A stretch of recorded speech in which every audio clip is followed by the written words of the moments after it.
You're 240 feet underwater, floating in darkness by the entrance to a deep cave. Before it stands a sign with large block letters and a simple warning: "Stop. Prevent your death. Go no further." Though eerie, you're an experienced individual with a license as an advanced open-water diver with several trips within caves. You proceed, ready to map out thus far unexplored regions. Only a trimix tank and a mouthpiece keeping you from an unpleasant demise. Proceeding within, you are shocked by the overwhelming darkness. You turn on your flashlight, which gives you a good view of the clear waters, but it also creates a bizarre sense of being trapped within the narrow passages. A line has been attached by the entrance, serving as a passive guide into the network before you. The plan is to extend deeper into the network of caves, but should you lose it, there is no calling for help, no turning back, no hope. You'll get trapped, panic, and inevitably drown. Despite this, you keep moving, deeper and deeper into the darkness. You eventually reach the end of the marked path, not even noticing the slight decline leading even further into the depths of the ocean. After 30 minutes in the cave, you check your residual pressure gauge, estimating the time you have left before surfacing becomes an absolute necessity.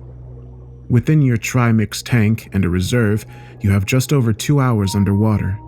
1/3 was reserved for the journey downwards into the cave, which happened so far without incident, leaving a generous margin of error.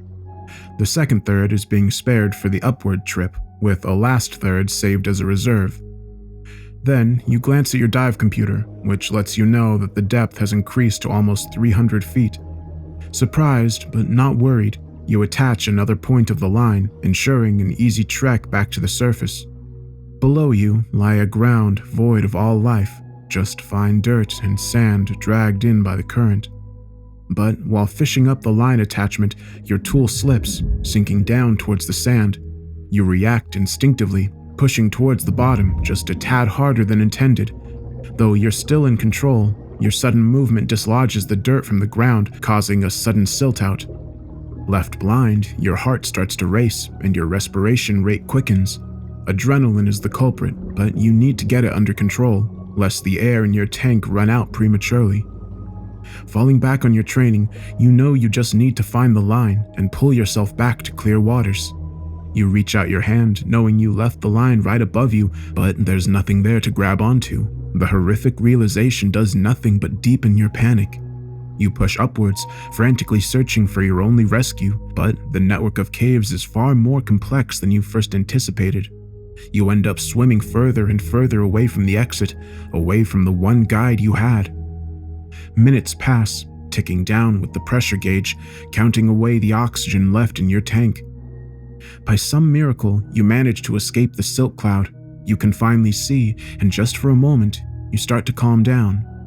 That is, until you realize that you haven't the faintest idea where you are. You peer down to notice you only have 1/3 of your oxygen left, the last third you so desperately need for the ascent. Being nowhere near the exit, surviving has become a statistical impossibility. Though you're technically still alive, your death has been marked as a fixed point in history. It's only a matter of time before your air runs out and you drown, cold and alone in the depths of the ocean. These are the harrowing experiences turning many a diver away from the dangers of the deep waters, and the few lucky enough to survive such an incident would most certainly swear to never set foot in the ocean again. But among those, a select few react with the exact opposite response, gaining a profound attraction to the concept of diving, needing to prove themselves against all odds. After surviving one of these cave incidents years prior, my soul was bound to the depths. In response, I took up rescue diving, swearing on my own grave to protect others from suffering the same horrific fate. Hey mate, ocean's that way," David pointed out as we headed in the direction of Darwell Woods. "Yeah? Well, I'm just a pilot. Take it up with the team leader," the man shot back, barely audible over the sound of the helicopter rotor whirring above us. Below were endless fields of green, with a dense forest just beginning to appear on the horizon, a spectacle to be witnessed from such a height, but in spite of its beauty, I longed for the dark depths below. David turned to the rest of us, lowering his voice in annoyance. Is he serious? Did he see us bored with diving gear? What does he think we're doing? There's water in the woods too, David. If the kid is drowned, it's up to us to retrieve the body. If the kid has drowned, it's no longer an emergency. Andrew chimed in. Though callous, the man had a point. We'd been scooped up as an emergency response team, hearing the news of a young boy that had gone missing in the center of Darwell, presumably trapped underwater. Though details were scant, I too wondered why we were heading for the woods. It was an area I knew intimately through many excursions over the years, which is why I knew the place had no large bodies of water, lakes, nor rivers. What do you think, Rick? Maya asked, pulling me out of my deep contemplation. Well, I'm just trying to figure out where we're supposed to dive, and how deep the place could possibly be to warrant a dive team. There aren't any lakes in Darwell Woods, Andrew explained confidently. Lived around these parts all my life. Never seen a damn lake. We're going somewhere else. He'd caught our attention, because though we'd explicitly been recruited for a rescue dive in an area with no oceans nor lakes, Andrew didn't seem all that surprised. Oh, man of old age and great wisdom, please share with us your nuggets of information. Andrew, being his usual self, didn't even acknowledge Maya's quip.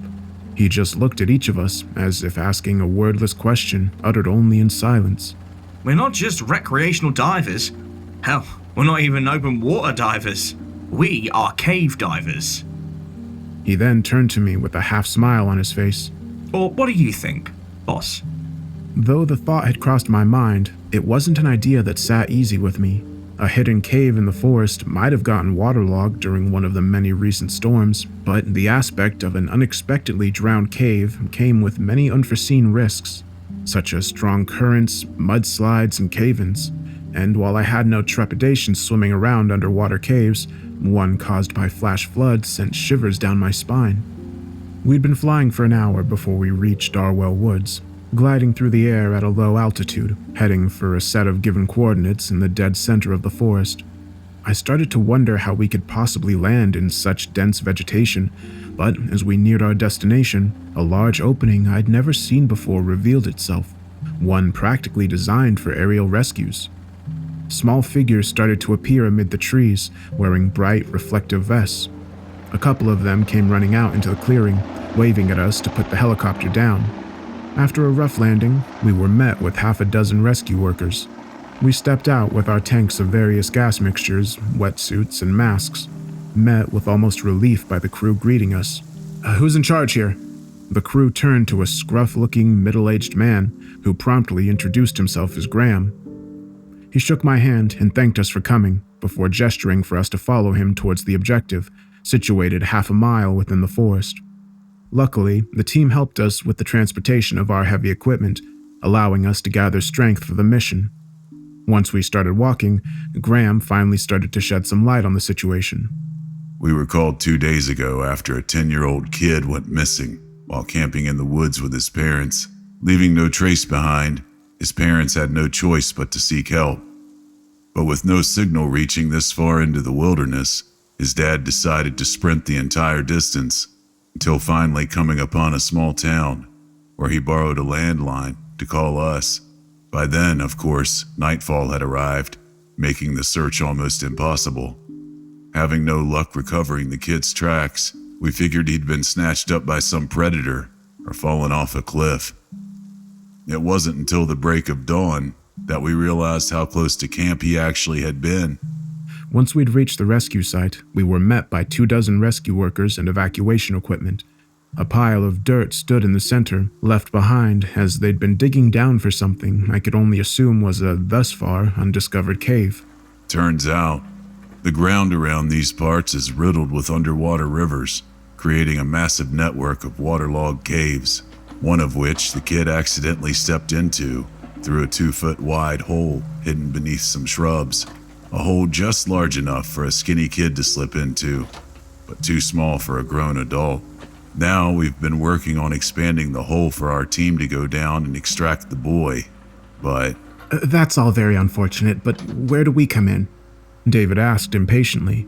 He came across rude, but I could tell he was just nervous about the aspect of diving into waterlogged caves created by strong currents. It wasn't a situation we stepped into lightly. Graham stopped dead in his tracks, annoyed by the interruption. "If you'd let me finish," he almost demanded.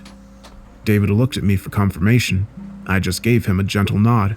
It was a polite gesture to make him shut up, and command he diligently followed. To better assess the area we were about to enter, and to get proof of life, we sent down a camera attached to a rope. The hole extends 27 feet below ground in a narrow tunnel, before opening up into a massive chamber, which extended another 50 feet down into a large pool of water, which depths we're unsure of. And the boy? He survived the fall, and had even managed to swim to a small plateau along one of the cave walls. He's been sitting there for more than a day, waiting for our rescue. Graham went on, but didn't seem relieved by the statement. You're not happy about finding him alive? Well, we were ecstatic, but that deep down we had no means of communicating with him effectively, and expanding the hole to be large enough for an adult to descend through would take hours. So, we pulled the camera back up and packed up a survival kit with water, food, heating blankets, and the like. We left him alone down there for another hour and a half while preparing it all, before sending it back down alongside the camera and a walkie. And? I kept pushing, noticing a prominent feeling of unease in his voice. The boy was gone. Gone? Gone where? We don't know. The water levels hadn't risen, and there were no other visible ledges to hold on to. It was as if he'd entered the water again just to drown. All he'd left behind was the backpack he'd worn during the fall. Before Graham continued, he was approached by one of the rescue workers, who announced that the expansion had been completed. The hole now stretched 4 feet wide, more than enough for us to descend with diving equipment, but the hope of finding the boy alive was all but lost. Graham, when did you last see the boy? 4 hours ago. That's when we requested the rescue divers. Pardon my bluntness, but what makes you think we can save him at this stage? He paused, scratching his head in uncertainty of what he was about to say next. The ground below is highly porous, as I said, and we suspect there are several other chambers connected by a network of caves. Our main theory is that the kid slipped into the water, got caught up by the current. If he was lucky, he might have ended up in another air-filled chamber. I wouldn't bet on it. Maybe not, but until we have a body, we're going with the assumption that he's still alive. So the question is, are you up for the task? I turned to my team, standing stoically behind me. Apart from Andrew, neither of them wished for this particular job, but none were willing to back down from a challenge, dangerous as it might be. Alas, with the limited information we had, it was my task to decide whether or not we'd risk our lives for a boy that almost certainly had perished in the waters below. As bleak as the situation might seem, as long as a sliver of hope remained, we had to try. We'll go down. A glimpse of relief appeared in Graham's eyes as he gestured toward the pile of dirt lying next to the hole into the abyss. Right this way. We promptly gathered around the 4-foot-wide hole in the ground, which extended down into an impossibly dark abyss. For a moment, my thoughts wandered to the young boy, whose name I hadn't even bothered to ask. To me, he'd just been another body to recover. But a part of me inexplicably clung to hope. I felt as if he still survived down in the caves, surviving the elements against all odds, in the dark, alone, cold, and afraid. Rick? You ready? I nodded, making sure my equipment was firmly secured to my person, before getting ready to attach myself to the harness. A metal tripod stood above the hole, with a winch ready to slowly lower us down into the cave with our diving equipment and body cams. I'm going in fast, Andrew announced, grappling his harness to the cable. While Andrew was the oldest, and by far the most experienced member of the team, he wasn't the leader. It was a fact he was prone to forget, unwilling or ashamed to take orders from a younger man. We locked our eyes, silently battling over control, but he stood firm, patiently waiting for me to comment on his insubordination. Just making sure the place is safe before you descend, boss. You'll take the lead from there. He half suggested, half ordered. Go ahead then, I said, knowing an argument would do little more than delay the already sensitive mission. Once Andrew had vanished into the darkness, I followed suit. The winch whirred to life, slowly lowering me into the hole. On the way down, my equipment gently hit the edge of the rocky wall, causing me to squeeze my body tighter around the cable. I took a deep breath, preparing to be swallowed by the ground, the first bout of worry setting in my bones. Within a minute, I'd been completely engulfed by darkness. I activated my flashlight, inspecting the rocky surroundings that seemed to narrow in around me with each descending foot. Though not a claustrophobic person underwater, the bizarre echoes reverberating through the air-filled caves sent shivers down my spine. Every whir of the winch and every crumple of rock loudly shooting through the air. Then, as I finally passed the threshold into the chamber, the walls expanded in all directions. I exited the narrow tunnel to find myself suddenly hanging in an enormous void of complete darkness. Below, I heard a soft splashing sound from Andrew moving around in the water, 50 feet below. Andrew? I called down. How's it looking down there? No response. The splashes had already fallen silent, which meant he'd descended underwater to inspect the area. All without waiting for the rest of his team. Annoyed, but not surprised, I spent my remaining descent scanning my surroundings. The space felt impossibly large, too large and wide for my beam to hit all edges of the cave. Even the plateau lining the water's surface lay shrouded in darkness, only visible due to the reflective surface of the boy's backpack. And as I got a tad further down, I noticed Andrew's nitrox tank and mouthpiece also resting on the plateau. Andrew? I called out, realizing he'd gone under without his diving equipment. The distraction was enough that I couldn't prepare myself for the impact with the ice-cold water, which sent a shockwave through my body, even with the wetsuit protecting me. I quickly detached myself from the harness and swam towards the plateau, searching the depths below for Andrew's flashlight. Just as I started to worry, Andrew emerged from below the surface, jumping onto the plateau with ease, turning to me with his trademark smirk plastered across his face. What the hell were you doing? I asked, as relieved as annoyed by the man's antics. Sorry, boss. Just assessing the caves, he said in between breaths. You were supposed to wait, I explained firmly. Just trying to save us some time, he shot back. Putting aside the disobedience, I refocused on the task ahead, trying to avoid another staring contest with a man too stubborn to be reasoned with. What did you find? 2 tunnels.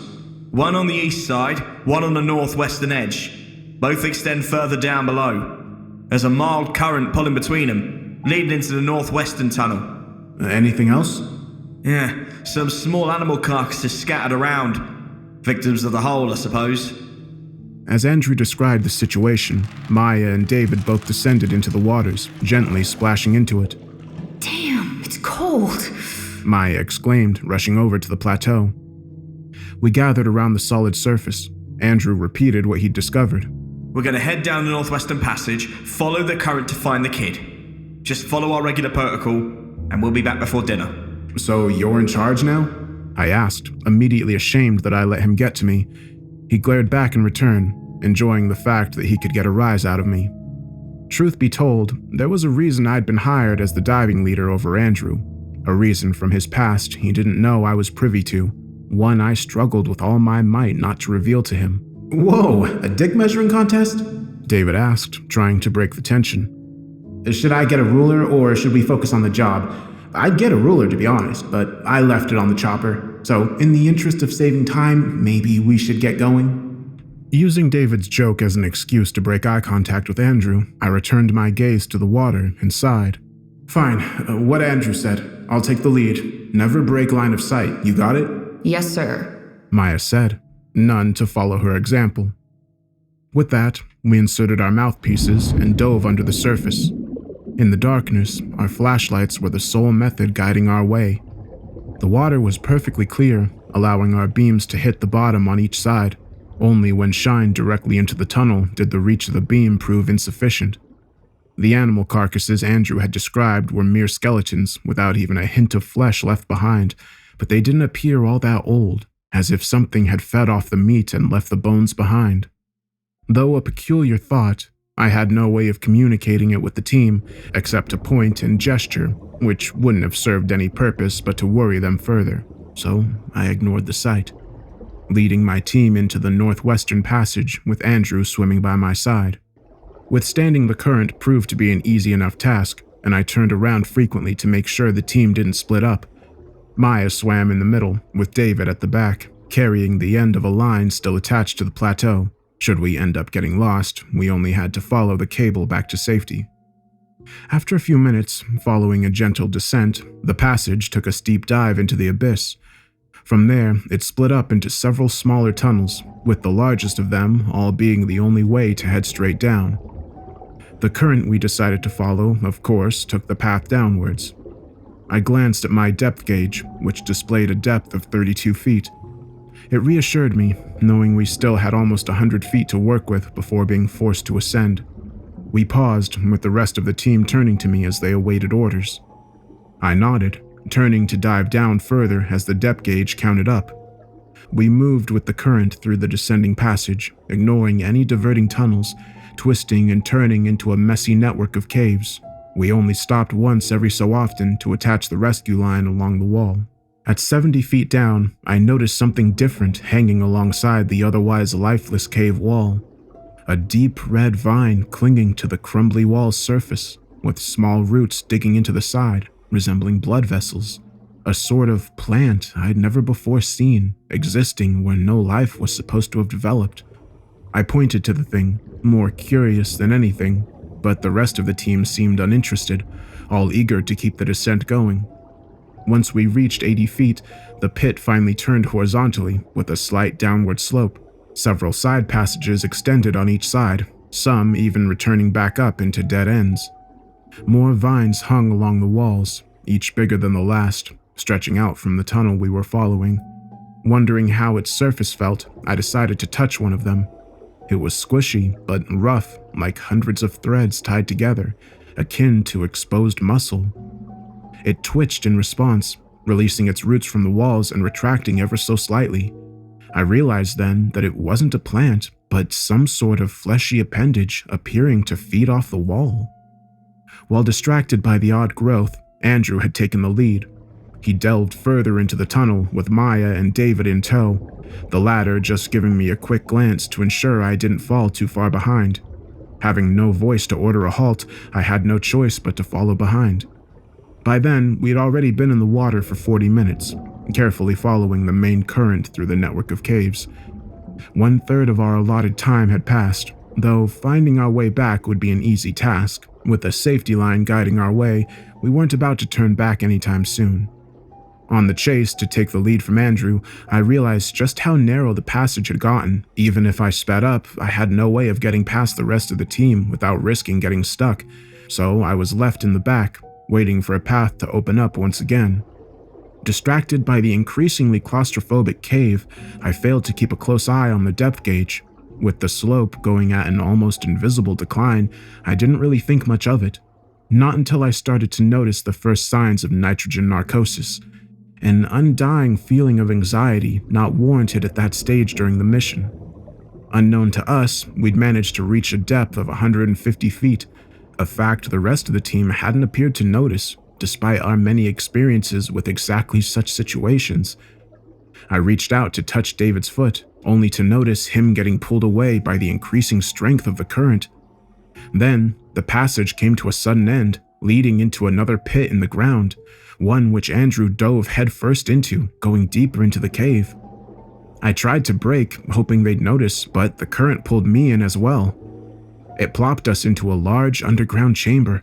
Once more, I felt as if we were floating in a void of vast darkness, with the bottom of the room endlessly far below, out of reach of our lights. We were now 200 feet below the surface, with God knows how much space beneath us. On the roof above us, I noticed how thick the growths had gotten, turning from vines to massive stems with dark veins running along them, leading deeper into the caves. They pulsated along the wall, sucking the little nutrients they could from the walls. I waved at the team, starting to feel the effects of nitrogen narcosis take a hold of my body. Where the rest of the team might have felt a drunken sense of confidence, I was suffering the opposite effect. I wanted to abort the mission and return to the surface, but Andrew was fixated on the idea of reaching the cave's end. He gestured to a point far off on the other side of the chamber where the current seemed to be leading us. There hung a faint light emerging from another opening in the cave's walls. Though within reach of the remaining air we had, it meant a further descent of about 50 feet. It was a risk I wasn't willing to take without suitable gas. While Andrew kept wordlessly insisting, Maya and David drifted to my side, both realizing the dangerous situation we were about to enter. If we kept diving, we risked getting disoriented enough to lose our orientation, ending with the four of us drowning in a cold tomb. Knowing he stood no chance of convincing us, Andrew started following us back up to the hole in the chamber ceiling, where we'd secured the last line attachment. But before we could reach the hole, David, too, noticed the bizarre growths on the walls. He got closer to inspect them, reaching out his hand and gently touching them. In response, a dozen smaller roots detached from the wall, but instead of retracting away like I'd witnessed in the shallower parts, these roots reached for David, rapidly wrapping themselves around him. With Maya and Andrew already swimming through the exit in the ceiling, they didn't notice David's struggle. Large amounts of dust and dirt emerged from the crumbly walls where the roots detached, causing an instant silt-out. I tried flashing my lights at the rest of the team, but the emerging fog was too thick for my beam to penetrate, so I pulled the knife from my belt and started slashing at the vines wrapping around David. The growths were easy enough to cut through, but the sheer number of them made it a futile task, and with more emerging, pulling David further down into the depths, I knew I stood no chance of saving him. Still, in absolute desperation, David latched onto my hand, pulling me down with him. Again, I tried to cut the vines away from him, but in the chaos, I managed to drop my knife, letting it sink into the infinite abyss below. Getting a final glance at the depth gauge as we got pulled down, I realized we were just shy of 300 feet below the surface. Nitrogen narcosis had become an absolute certainty. I felt my body grow weaker, terror setting in my soul alongside a sense of absolute hopelessness. I could tell David was experiencing the same effects because his grip slowly loosened, finally letting go of me before the creature snatched him away towards the light in the wall. There I hung in the void, no longer knowing which way was up or down. I could feel my mind quickly fading away, darkness occupying my peripheral vision. I knew then that I was going to drown. But then I felt something wrap around my arm, reaching out through the cloud of silt. Not a vine, but a hand, pulling me away. Too confused to understand, much less fight it, I let my mind slip into a deep state of sleep, no longer worried what would happen to me. Seconds, minutes, even hours could have passed before I finally regained consciousness. I was still underwater, being dragged through narrow tunnels, with the depth gauge showing a slowly decreasing number on my wrist. I looked up to find Andrew pulling me by the arms, dragging me back to safety.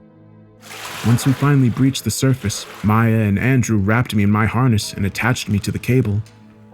As I ascended up from the cave, I started to regain my senses. I wondered what I'd seen down there, if it had been a product of my feeble mind in the depths, or if it had been real. But David had been taken. That wasn't a hallucination, and I failed to save him. The rescue team in the forest immediately tended to me, but the nitrogen narcosis had caused no lasting damage.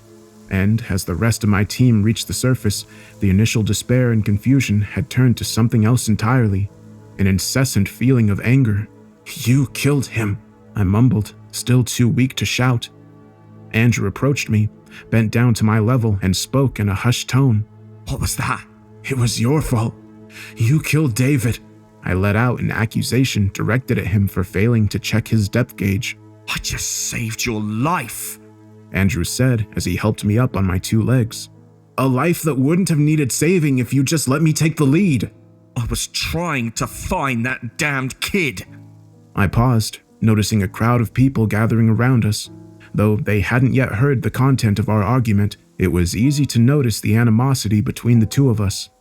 I leaned in closer, lowering my voice to a mere whisper. "You know, this is why I'm in charge.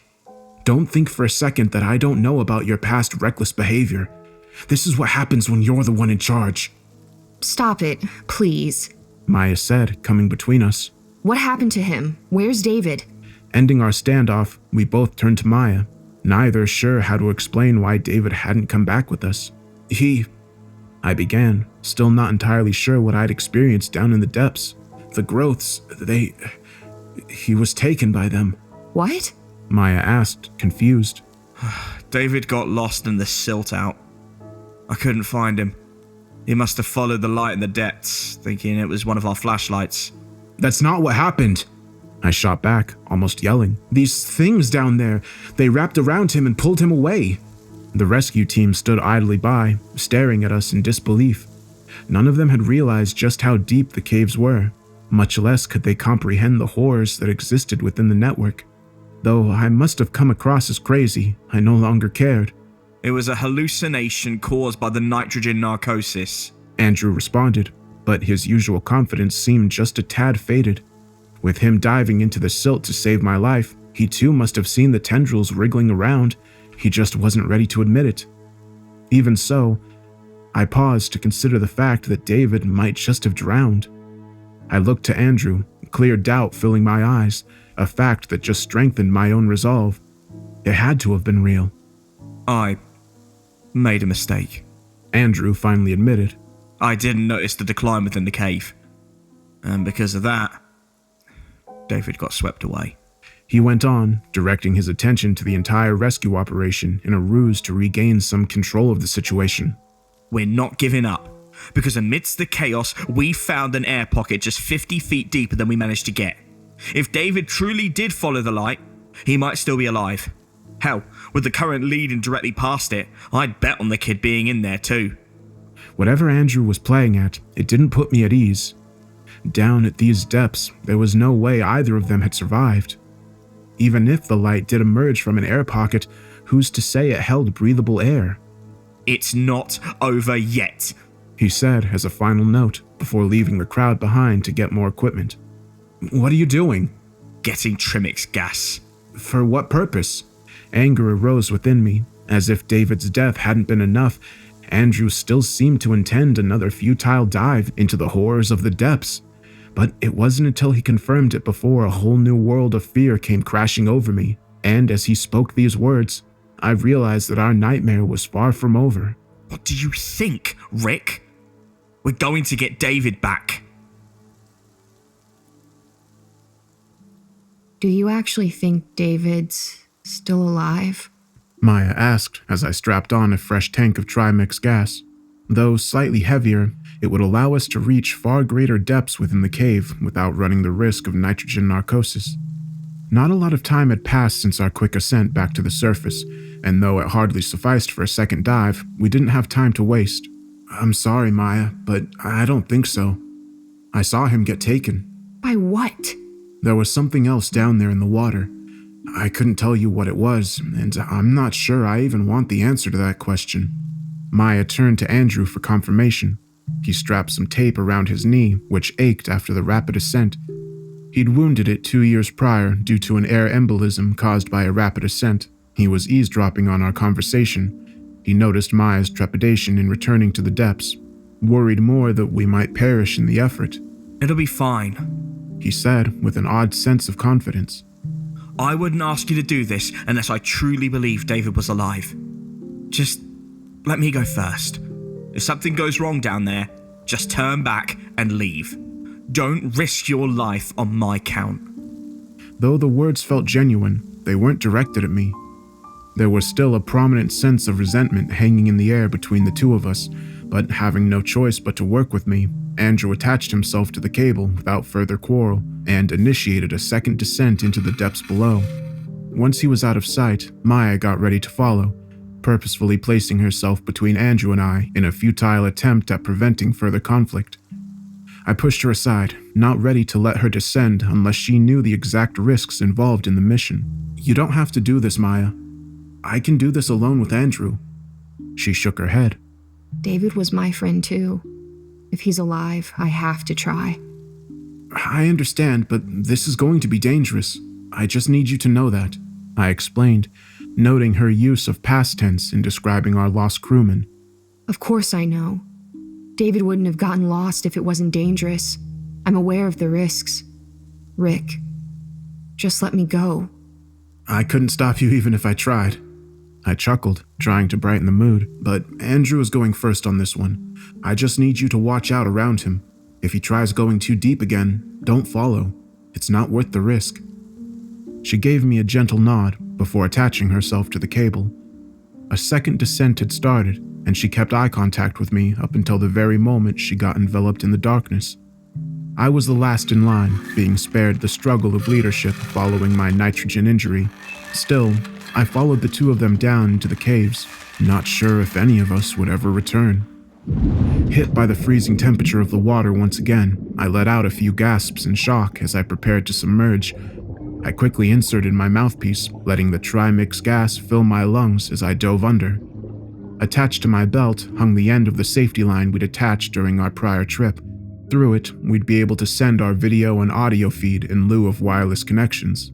Though direct contact remained impossible, at least the surface crew should know what happened to us should we fail to resurface. We followed the northwestern passage again, quickly descending with the aid of the safety line, not needing to think twice about the paths we could take. But even though we'd been down there only an hour or so prior, the atmosphere within the tunnels had noticeably changed.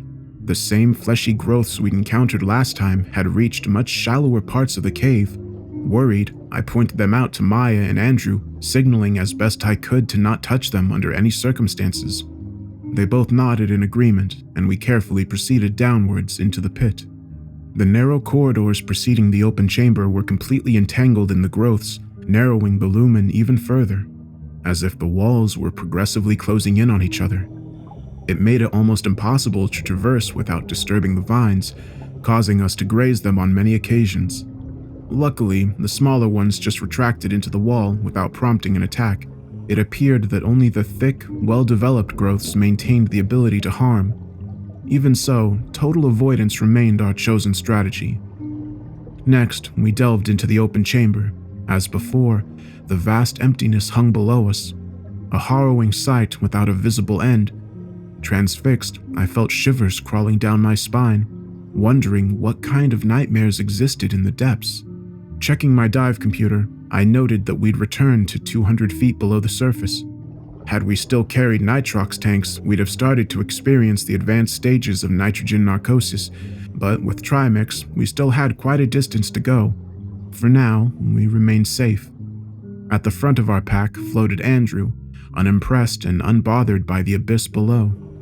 His mind was fixated only on the strange light emerging from the hole in the wall, but at least this time, he waited for the rest of us to follow him deeper into the caves. He would frequently turn around and wave for us to hurry up and join him, never straying out of sight. Though I appreciated the sentiment, I wasn't sure if it was a strategy of self-preservation or teamwork. But as I made my way towards the opening, something down in the depths caught my attention, just barely visible from the absolute deepest part of the chamber.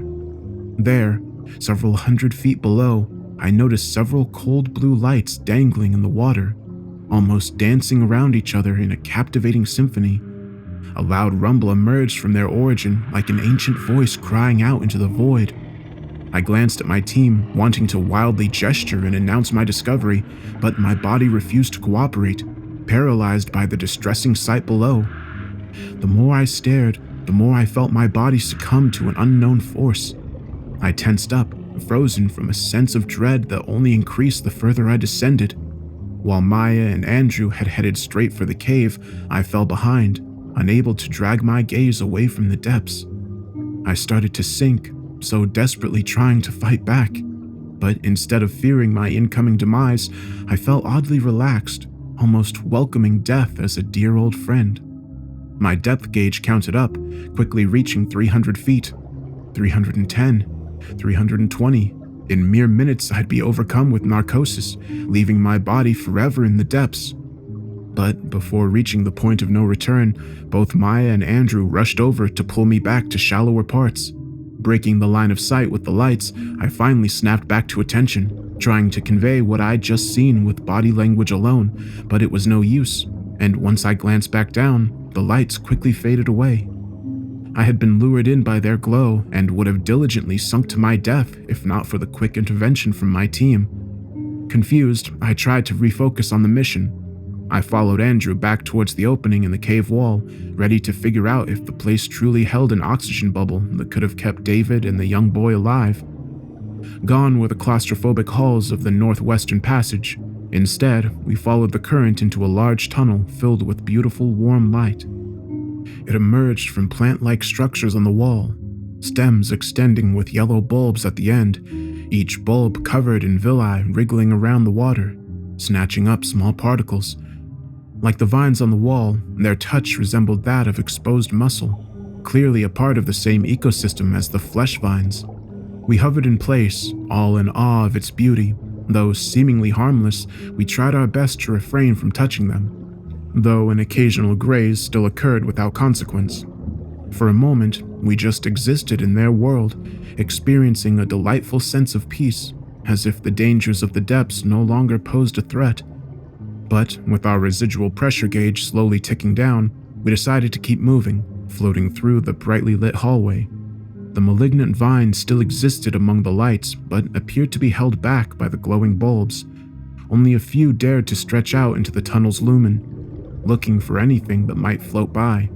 In the distance, an odd reflection appeared on the cave ceiling, one we immediately recognized as the water's surface. Against all odds, an air pocket had formed in the waterlogged caves, existing in almost impossible conditions. But whether the gases within were breathable was a question left unanswered. All we could do was pray as we proceeded with haste, clinging on to the slim possibility of David still being alive. But something happened as we neared the surface, a change almost imperceivable at first, as if the lights were starting to dim.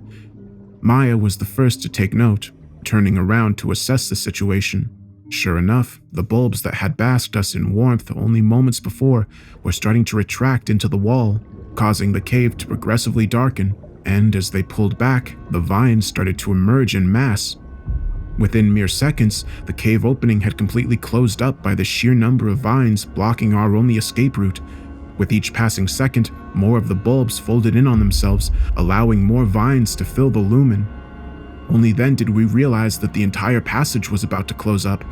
Either we breached the surface immediately, or we'd get entangled in the flesh-bound organism. Panic rising within us, we quickly swam for the surface, which was still some distance away. All the while, the vines grew thicker and more numerous, moving toward us at impressive speeds. Andrew led first, glancing back at us to make sure we hadn't fallen behind, but in doing so, he hadn't noticed vines appearing directly in front of him. Too slow to react, he was grabbed by the appendage, which subsequently started wrapping itself around his shoulder. He pulled his knife out and swiftly slashed through the vine, to which the rest of them responded by sending dozens, all of which wrapped around Andrew. I rushed over to him, pulling out my own knife, slashing at the flesh, but there were just too many of them. And before long, I too was trapped in the entanglement, immediately immobilized by the vine's surprising strength. Maya remained as the sole free diver, but the vines were quickly reaching for her too. One of them managed to get a hold of her head, ripping out her mouthpiece in the process, which vanished in the chaos. Running out of air, Maya panicked as she desperately searched for it on the floor, but it was no use. Using the last of my mobility, I pointed to the surface, signaling for her to leave us behind and save herself. She locked eyes with me, shaking her head, and started pulling on the vines with her bare hands as they slowly tried to squeeze the life from us. It was futile. Sorrow filling her eyes, Maya was left with no choice but to rush for the surface, not knowing if the air above could even sustain human life. The tendrils wrapped tighter around us, some starting to stab through the suit, digging into my flesh. I wanted to scream, but I fought to keep my mouthpiece in place, lest I drown in the hellscape I'd voluntarily entered. But with the pressure building up around me, the pain growing in intensity, I felt myself fading away. The last thing I saw before finally losing consciousness was Maya escaping up into the air pocket, the only one not ensnared. All that would follow was eternal darkness. It's an odd sensation to feel your life slipping away. I had expected flashes to appear before my eyes, filled with highlights and mistakes from a life gone by, but instead, I was left with only a single thought occupying my fading mind. Had I chosen the right way to die, or should I have spit out my mouthpiece and let the cold water take over my body? As a diver, I was well acquainted with the concept of drowning, And as horrific as the idea might be, it's a risk you take each and every time you dive beneath the ocean's surface. You're trapped underwater, knowing that the minuscule amount of air left in your lungs amounts to the very last breath you'll ever take. Even should you welcome your premature death, your body fights it with all its instincts, down to the very last second. It refuses to let you inhale, tensing up to prevent water from entering your lungs. You start to notice the oxygen in your blood diminishing, replacing by an unrelenting feeling of sheer panic as your muscles start to burn and your mind turns hazy. Little by little, you fade into the darkness, left only with the knowledge that you're about to die. Then, as you finally fade into an unconscious haven, the true nightmare begins. Your body falls back in pure instinct, making one last attempt at gasping for air, except there is none to be found. You open your mouth, pulling in the icy water encasing your body, knowing fully well that it will only hurt you more. This is the point where your experience might differ, as 1 in 10 people react violently to the water entering their bodies. As soon as it hits your larynx, it closes up, refusing to let neither air nor water inside. Those are the people that suffocate, drowning without a single drop of water touching their lungs. The remaining 9 in 10 people suffer a different fate, allowing water to wash inside, causing an immense feeling of burning on every surface the water touches. A jolt of adrenaline is released, your body's way of begging for you to keep fighting the inevitable death, and only then are you finally allowed to slip away, sinking into unknown depths as your body ceases to function. Burdened with this intimate knowledge of drowning, I had chosen to keep my mouthpiece, allowing my death to come from ensnarement. Had I made the right choice? Death should have already taken hold of me, but yet my spirit remained firmly locked within my body. I opened my eyes, not sure how much time had passed, wondering how I hadn't yet succumbed to my captor. The passage had long since fallen dark in lieu of the glowing bulbs, leaving only the beam from the flashlight to light up the wall before me, where a dozen vines floated in the water, content to have caught its prey. A shadow appeared before the beam, one not recognizable by my tired eyes. It was only when it came right up to my face before I realized it was Maya. At first, I thought I was dreaming, my dying mind hallucinating an impossible rescue, but there she hung, wearing a mouthpiece, cutting me from my entanglement. Several of the vines had already dug themselves into my body, and though Maya tried to pull them out, they refused to budge. She could only cut them away, leaving their stems still ingrained in my body. How she managed to extract me without waking up more of the appendages, I didn't know, but she had managed to free both me and Andrew, getting both of us up into the air pocket above. "It's safe. You can breathe here," she said as she pulled out her mouthpiece.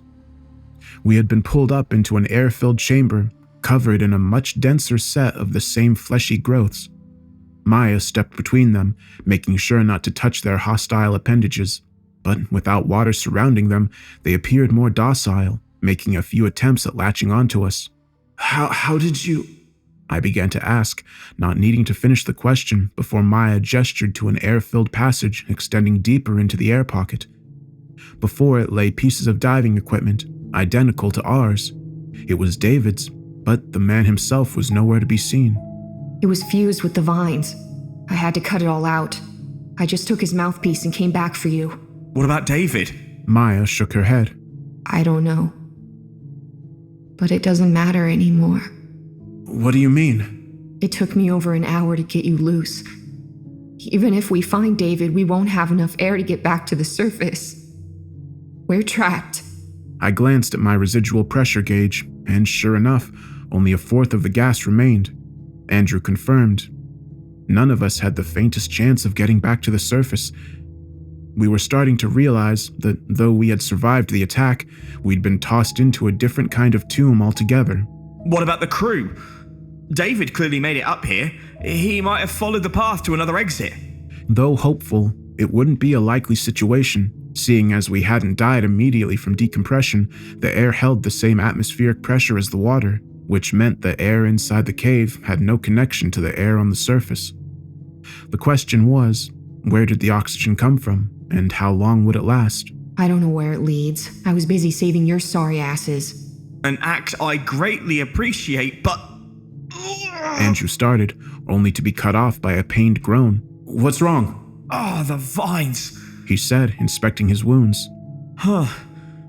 That's... There were large holes covering his suit where the vines had penetrated, but despite the many wounds, there was a surprising lack of blood. Upon closer inspection, we realized that each hole still had pieces of the organism stuck inside, seeming to have fused with the surrounding skin. Checking my own body, I realized that I too had patches of flesh that didn't belong to me, fused to my skin. "What the hell is this shit?" I asked. Andrew didn't respond, seemingly intrigued by the injuries we'd sustained. So that's how it is.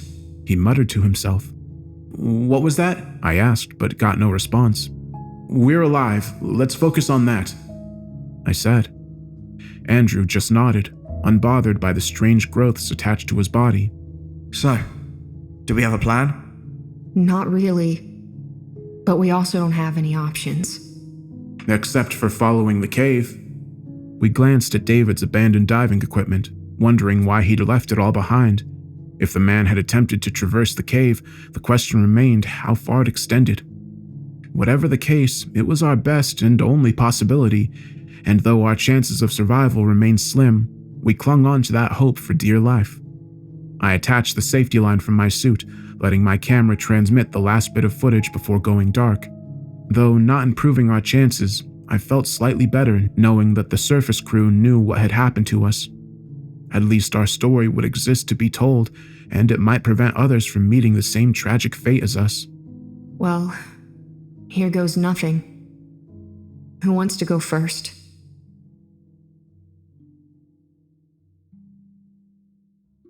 With nothing more than our flashlight to guide our path, I took the first steps into the dark passage. Like the waterlogged tunnels below, the walls and floor were covered in the flesh-bound growths, ready to ensnare us by the smallest provocation. Though more docile above water, we refrained from coming into contact with them. Maya pushed her way past me, quickly assessing the many wounds that covered my body. You really thought I'd let you go first? You're a mess, both of you in fact. I'm taking the lead on this one. I glanced back at Andrew, who seemed surprisingly content with the idea of someone else leading the charge. He just nodded in agreement, rubbing the foreign flesh fused to his body. A knot formed in my stomach as soon as we entered the passage, only to immediately realize that it sloped downwards, as we were forced further down into the abyss. With no way of knowing the exact gas content of our surroundings, we had no way of knowing how the increase in pressure would affect us. Maya led the group with purpose, marching on without hesitation into the deeper sections of the passage.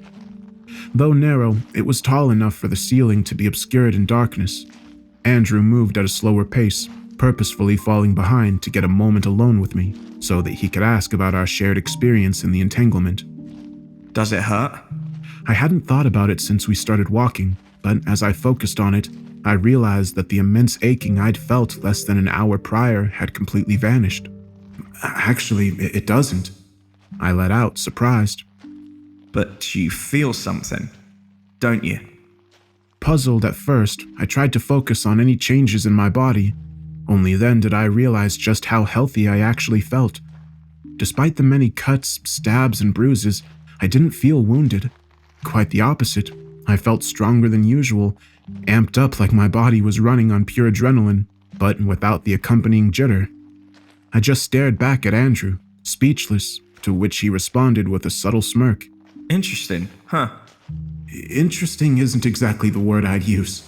But Andrew didn't stop there. He seemed almost gleeful to be infected by the foreign tissue, as if he held answers that I wasn't privy to. It creeped me out, but I couldn't deny the physical comfort I felt with the creature existing within me, as much as the thought itself disgusted me. What do you remember from the entanglement? I don't know. I passed out. I only woke up when Maya had freed me.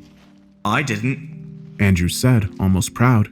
I was awake for the whole thing. What did you see? I finally caved and asked. He shot me a smile, one with genuine happiness, rid of all malice. Something beautiful. What was it? He'd gotten me genuinely curious, with a side of anxiety prevalent in my chest. The way he spoke just felt off. It lacked the fear that should have been present considering the dangers we were in. If I told you that, Rick, you wouldn't believe it. But once you see it for yourself, you'll understand what I mean. With that cryptic statement, Maya had noticed our hushed conversation and paused to interact. What are you two on about? Nothing, I automatically responded, worried she'd think we'd gone mad, a question I was starting to ask myself. Well, save your breaths for walking. We don't know how much oxygen this place has. Fair enough, Andrew said, continuing to appear unbothered by the situation we found ourselves in. We must have walked in silence for half an hour before the cave finally opened up into another large chamber. Like the rest, the floor, walls, and ceiling were covered in small growths, interspersed with small, dimly lit plants. In the middle of the room lay another bizarre structure, a meat flower stretching up with flaps of flesh and a crown of tendrils. Something was occupying its middle, an object we'd only recognize once we got closer. It was David, lying lifeless in the middle, his body dissected and hardly recognizable. Oh, God! Maya let out, rushing to his side. I joined quickly after, but Andrew remained in the back, staring at the remnants of what had once been his colleague, showing no form of distress. He's dead, I let out, stating the obvious. His body had been torn to pieces, most of his face removed and his innards absorbed by the fleshy structures. Several of the appendages appeared to have dug into his body as if trying to connect with him. In the process, he had bled out, at which point his body had been mostly digested and absorbed by the organism. There was nothing left to be done for him. What the hell is this place? Maya cried. Having sensed our presence, the tendrils still attached to David's body started to let go. At first, we didn't notice, distracted by the loss of our friend, but sooner had they let go than they'd chosen new targets. With Maya being the closest to David's remains, she'd become the primary object of their desires. It was a fact I realized all too late as the tendril struck at her, just barely missing as Andrew jumped in to pull her away. Watch it! He yelled as he pulled her to the floor with him, just nearly dodging the appendages. Maya, while still gasping for air in panic, remained unharmed. You alright? He asked as he lifted her back to her feet. Yeah, She said in shock. thank you, Andrew. Don't mention it. I remained by the strange growth in the middle of the room, staring at the wriggling flesh that had tried to murder Maya, yet had left me be. Andrew might have saved her, but had made no attempt at removing me from the situation, as if he knew only Maya would be at risk. To test the theory, and in a moment of profoundly stupid bravery, I took a step closer to the tendrils. With that, they stopped wriggling, just turning to me as if inspecting my body. I moved closer, allowing them to get a better grasp of who and what I was. They seemed oddly interested in the parts fused to my body, carefully inching closer without striking out violently. Rick, get away from them! Maya yelled, moving to physically remove me, only to be held back by Andrew. Let me go! No. He needs to do this. Andrew explained confidently. But their argument didn't even faze me. I was too hypnotized by the tendrils before me. I felt drawn to them, connected by an unseen force, as if letting them touch me was my one true destiny. Rick! Rick! Maya kept yelling, punching Andrew to no avail. He'll be fine. Trust me. Then it connected, attaching itself from the cut wounds still attached to my wounds from the entanglement. Within an instant, I felt my mind dissolve from my body, leaving it behind as I entered an entirely new experience of life itself. Gone were the physical boundaries of my human form, joining forces with the organism within the cave. I could feel every inch of the cave around me, see through my eyes on the wall, each harvested from those unfortunate enough to fall victim to the vines. Miles and miles of twists and turns, hidden below the entirety of Darwell Woods, stretching far beyond. It was all there for me to see. So much death, so much life, a fragile equilibrium under the threat of an unknown, evil entity so far away. In the span of just seconds, I saw thousands of images of thousands of places, all within the cave, entire ecosystems existing in a parasitic symbiosis. Death and life merged to one, and then I saw the depths, the same pit I had seen in the underwater chamber, extending endlessly far into an infinite abyss. Down there, even I had no sensation. Yet there was something else, unknown, existing in the depths. The same blue lights I saw before, and they terrified me to my very core. My mind moved back to the air-filled caves, spiraling down, observing each inch in mere seconds, and amidst it all, I saw the child, hidden in the deepest pit of the cave, trapped in the fleshy growths. That's where my domain ended. A part of the hybrid I stood no chance of accessing, controlled by a creature far stronger, more ancient than anything known to man. But despite it all, I knew exactly where to find it. As abruptly as the journey had begun, I felt my mind retract into my body. The tendrils detached, and I fell, powerless on the floor, gasping for air. Welcome back, Andrew said, not surprised in the slightest. I saw him. I managed to get out between breaths. What? Who? The boy. He's alive. Where is he? The center. He's at the center. I let out, still struggling to breathe. Confused, Maya looked to Andrew for answers, but even he didn't seem certain.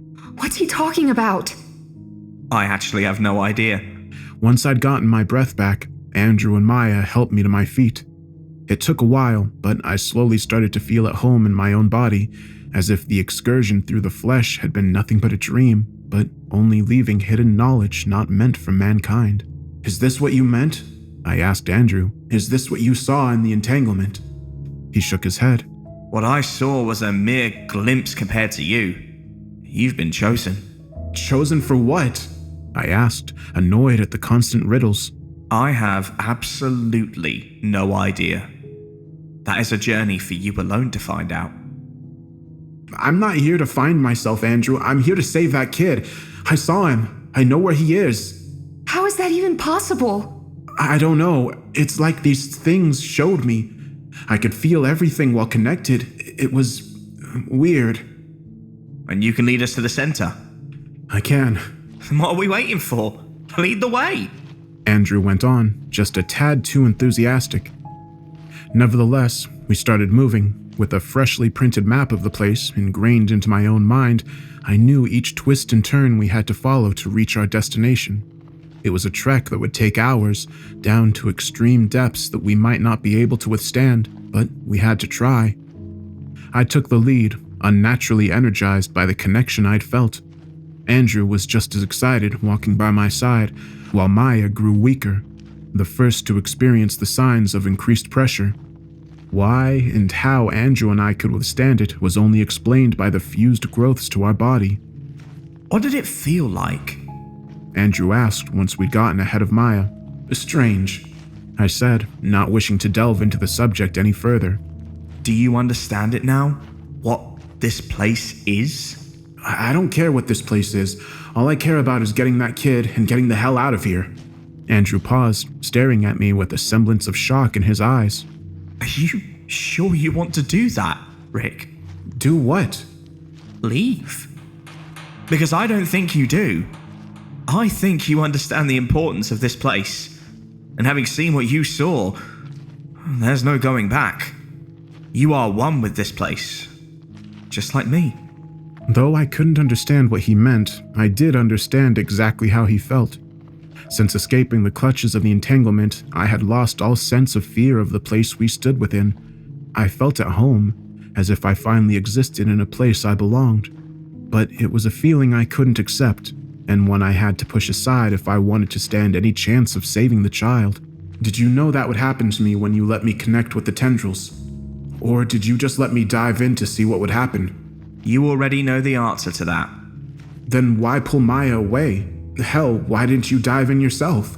Because Maya would have died, and I wasn't chosen. But you already knew that. Why are you trying so hard to deny yourself this? Why are you so desperate to leave? Andrew argued. Before I could answer that question, Maya interjected. I know I'm slow, but I'm not deaf or stupid. So I have to ask, have you fucking lost your mind? You want us to stay down here? Andrew turned to her, sighing carefully before answering the question. I'm not asking you to stay, Maya. And once we reach the center, you have my word. I'll do everything in my power to get you back home. But I'm staying. And I think Rick will too once he comes to his senses. Is he serious? Maya asked me, gesturing to Andrew. I don't know what he is, but I'm not staying in this hellscape. Now, stop with the chatter. I don't want to hear another word, I ordered. Andrew lifted his hands in defeat, keeping his mouth shut. With peace finally present in the cave, we could proceed further into the depths. As we walked, I'd glance down at my depth gauge, which rapidly counted up to well over 500 feet. At those depths, any gas resembling trimix would have caused severe narcosis, which meant the gas filling the cave must have been closer to helionix. But with our voices not taking on the comedically high pitch caused by helium inhalation, the composition remained unknown, able to keep us alive despite the pressure. But with Maya growing weaker, the trip was taking far longer than estimated. The only bright side was that it gave us time to think and observe our morbid surroundings. I started noticing pieces of human and animal anatomy spread across the walls. Eyes, ears, organs, vessels, all seemingly extracted as spare parts for the cave wall. Is that a gas tank? Maya asked as she noticed a bit of metal sticking out from the wall, partially submerged beneath the flesh. Looks like it, but it's a model from several decades ago. 1974 to be exact. Andrew chimed in, pointing out some text written on its side. So I guess we're not the first ones down here. But hopefully the last, I said, hoping to end the discussion. Let's keep moving. With the increasing depth, the growths on the wall grew thicker, covering every inch of visible surface. It squished beneath our feet as we progressed, periodically trying to snatch onto Maya while leaving Andrew and me alone. We'd been integrated into the symbiotic system, recognized as part of the cave, but Maya still hadn't been connected, a process she stood no chance to survive. Hold on a moment. Maya said, out of breath.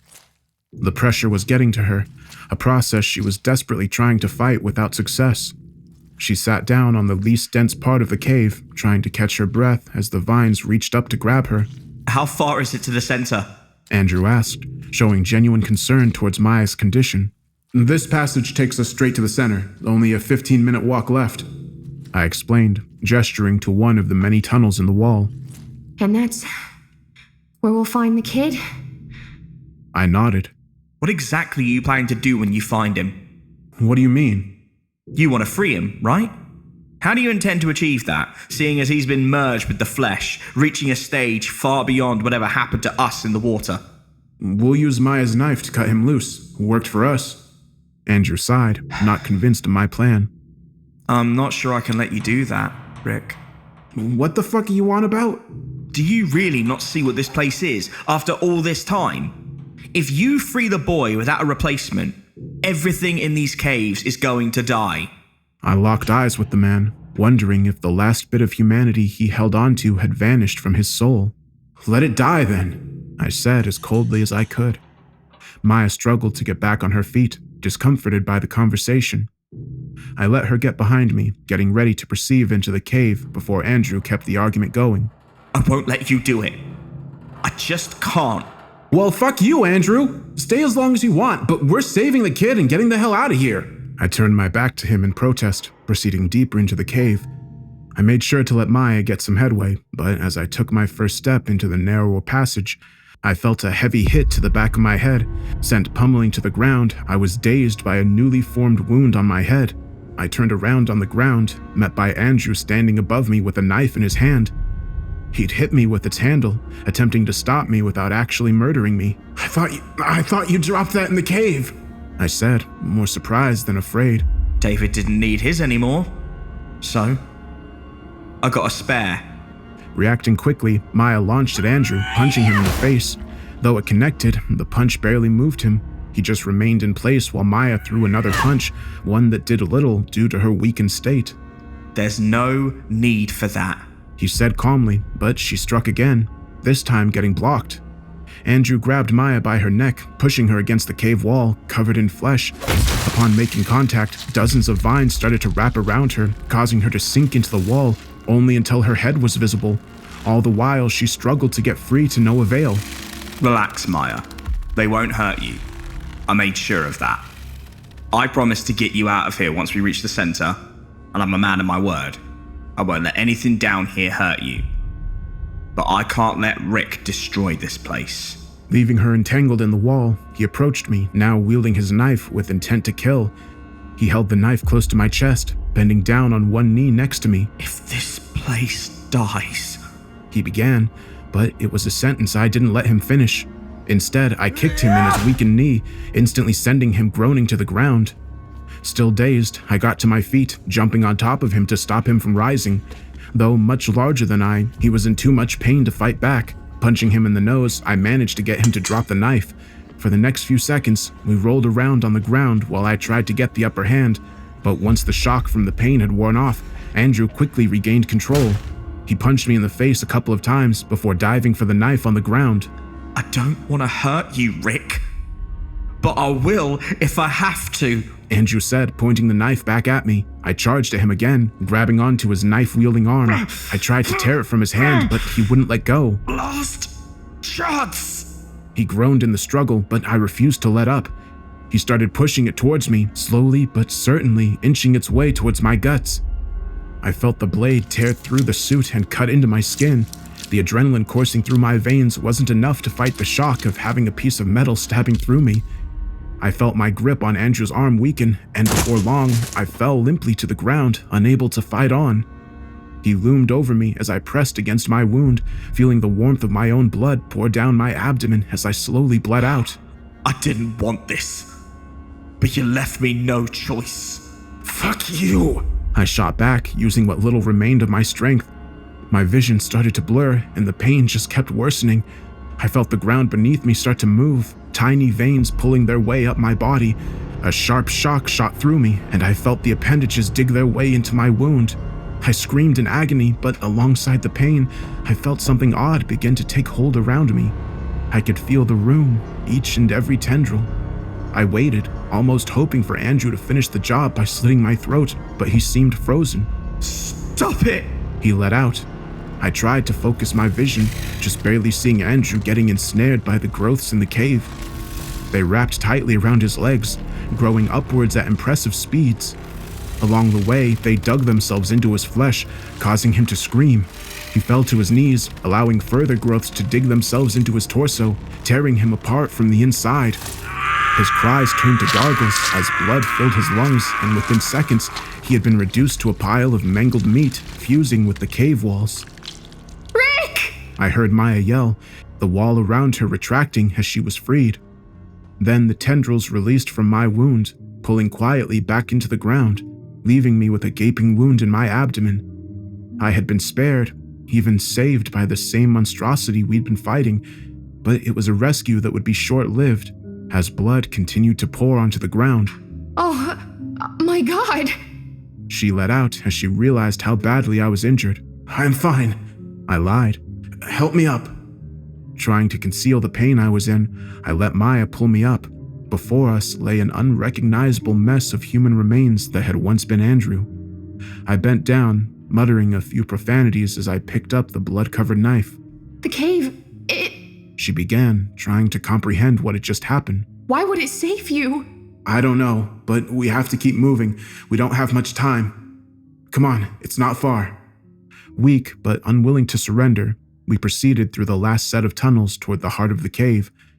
The passage twisted and turned before finally ending in a massive chamber lit up by thousands of glowing plants. In the middle stood a large, flesh-bound monolith, pulsating akin to a beating heart. At its base hung the small body of a young boy, fused with the flesh. No sooner had we entered than I fell to my knees, weakened by the blood loss. I struggled to get back up, noticing the connection I had once felt to the cave start to fade. In the presence of a new, far stronger being, I was being discarded. Is he alive? I nodded, though appearing dead, I had felt his life surging through the flesh. What remained was only the question of how to release him. What now? We'll cut him free, I said. As I uttered those words, the ground beneath us abruptly woke to life, wrapping around us in an instant. We tried to fight it, but in our collective weakened state, we didn't stand a chance. After all this, we'd reached the end, only to be effortlessly neutralized. Do not touch the child. What the hell was that?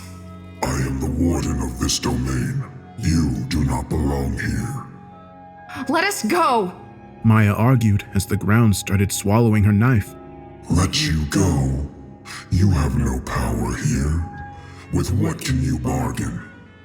The child in the flesh spoke in unison with the walls, his tiny voice barely present. I stopped fighting, knowing any form of protest would be futile. But this one is different.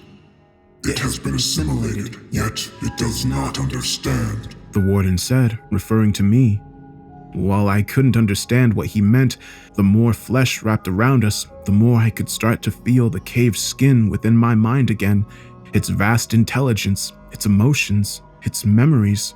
What is this place? I asked, sounding surprisingly calm. This is the bastion of life.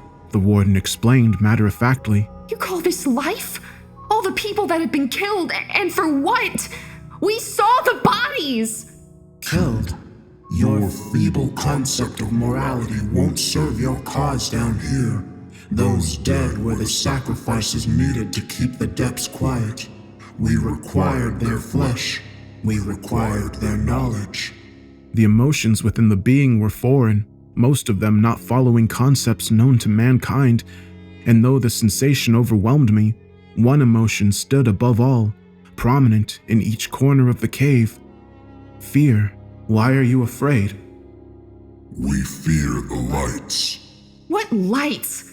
These plants? We fear the lights in the depths, looming beneath us, and soon they will rise. A flash of the waterlogged chamber emerged in my mind, filled with blue lights hanging hundreds of feet below. Even when connected to the flesh, I could not access that region of the cave, as if it was a separate entity to the organism itself. But what they are and why the warden feared it remained an unanswered question. But with time running out and the life slowly draining from my body, my thoughts turned to the child and how we could free him. The warden needed a suitable body to keep the place alive, as Andrew had said, and each life taken in the name of the cave had been to find one strong enough to sustain the place without perishing. Those who were incompatible had only been absorbed as spare parts, victims of a dire necessity masked as evil. Then I realized why the cave had saved me over Andrew, because my connection to the place stood unparalleled. I was chosen. With that realization, I felt the flesh loosen around me. I fell to the ground, free, as did Maya. She gasped for air, finally able to take a deep breath, free of the constraints. Why did you let us go? She asked, surprised, but it was a question I already knew the answer to. Rick? I stared at the child, knowing what choice I had to make. Someone had to take his place, and the person could only be me. If I gave myself to the cave, it would let the child go. Maya, I need you to get the kid out of here. But I don't... What's going on? I'm staying. Are you insane? You can't! It's the only way the warden will let the child go. Someone has to take him back home. I don't even know how to get back out. Don't worry about that. This place will show you the way. Tears filled her eyes, both from fear and sorrow. I can't just leave you. I gestured to my wound. I wouldn't make it back even if I wanted to. In the end, Andrew had gotten exactly what he wanted. I was staying. I reached out to hug Maya, whispering that it would be all right. She didn't respond. She just held on to me in doubt. For a while, we stood in embrace, before the warden spoke up for the last time. This place can sustain your mind, but your body will perish. Be quick before that too is lost. The flesh loosened around the boy, letting him fall limply to the ground. Where the tendrils had been fused, mere marks remained. He was unconscious, but definitely alive. Feeling my body surrender under its own weight, I stumbled over to the fleshy monolith, grabbing onto it as I gave Maya one last glance. Then, I connected, my body slowly sinking into the organism, becoming one with it. With that, I gained full control. I could open a path back to the entrance. I could keep them both alive as they were transported to the surface. Maya lifted up the boy, looking me in the eye as my body started to disintegrate. In only a minute, the person I had once been would be fused with all those lost in the cave, but it was something I could gladly sacrifice, knowing they were getting back home. Using the last of my voice, I just asked Maya to tell my story, to let the world know that parts of me still exist and to leave this place alone. After all, the evil committed was little more than an act of desperation to keep a far greater threat from emerging from the depths. But even though I am staying back to fight an unknown enemy, I have a feeling this nightmare is far from over. I will do my best, but a time will come where this place will fall, and once it does, the world as you know it will cease to exist.